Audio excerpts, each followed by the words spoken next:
عشوائية؟ شعبية اسمها مش عشوائية.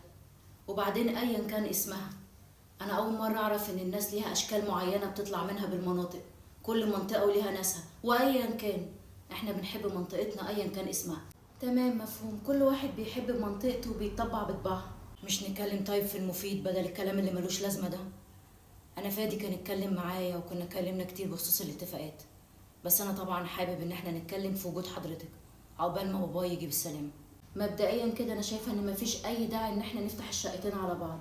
احنا جايبين شقتين وكنا ناويين نفتحهم، بس كفايه عليهم قوي واحده دلوقتي في بدايه حياتهم. اكيد الشقه مش ازمه، شقه واحده شقتين دي حاجه ترجع لكم، ولو ان فادي يعني ما كانش قايل لي الكلام ده. وبالنسبه للمؤخر انا شايفه ان موضوع مليون جنيه ده مبالغ فيه قوي، وفادي لما قالوا هو مش مركز اكيد. انا شايفه ان 100,000 مناسبين. تمام، وايه كمان؟